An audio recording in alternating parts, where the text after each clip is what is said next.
Charot.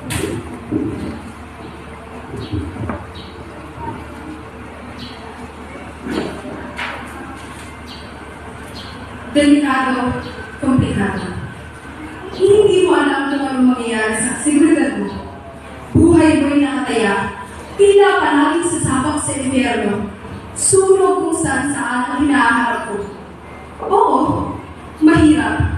Napakahirap na sa bawat pagsagot ng mga tawag ay tila isang kalan ko sa kabilang linya na nagmamakaawa na kami lumispundi agad. Napakahirap na sa trabaho ko'y pinupis namin ang buhay namin para magligtas ng mga tao. Napakahirap. Oo, napakahirap. Pero itinutuloy kong misyon ang layunin ng buhay ko. Masarap sa pakiramdam na ituloy bilang bayani ng pamayanan. Yung mga taong handa kang sabihin at laging nandyan sa oras ng pangangailangan. Hindi kagaya ng kasintahan mo. Bigla ka na lang iiwan. Aww. Pero hanggang tayo kami mga bumbero, palagi kang may kasagat kaibigan. Alam namin lahat na palagi dapat kami handa na lagi narito sa oras na tatawag ka. Minsan bungal pa sa telepono, tulong, may sunog! Yung nakataga. Pero sino namang nahanda para sa amin kapag kami nahihirapan na?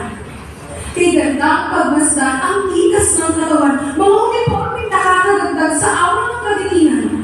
Ngunit sa likod ng mga makabagong bayani ng ating pamayanan ay isang anak, kapatid, asawa, ama, ina, at kaibigan. Hindi ba kayo nagtataka kung paano nila nagagawa na sagutin agad ang mga tawag dahil hindi nila kakilala? Paano naman kaya sa mga taong espesyal sa buhay nila? Ganito rin kaya sila kabili sa pag-responda? 24 oras silang laging nakahanda. Pero sa 24 oras na yan, meron rin sila ng isang barkadahan at ng pamilya.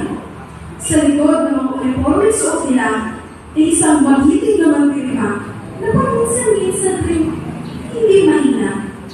Hindi dapat tayo umasa na sila yung tila bakal na walang kinakatakutan o kaya lahat kahit suungin agad. Sila hindi kinakatakutan din naman. Ngunit kailangan katagal para sa pangangailangan ng pamayanan. Huwag natin kalimutan na sila may bahay na uuwihan, pamilyang naghihintay sa kanilang tahanan. Oo, sila'y anak, kapatid, asawa, ama, ina at kaibigan. Sa likod ng pagiging bayani, huwag natin kalimutan na sila yung mga tao rin naman. Mayroon silang hinaharap na kanilang problema. Pero tingnan mo, narito sila, handa na naman sa pagsawak. Pagsawak ng matapang sa mga nakakatakot na tawag na dapat respondihin agad at sa mga nakakatakot na hamon ng buhay na tumatawag mula sa realidad. Ang tigas ng mga bumbero wala sa kanilang mga uniforme, kundi sa lakas ng loob nilang sumapa at magsilbi habang tinutulungan rin ang kanilang sarili.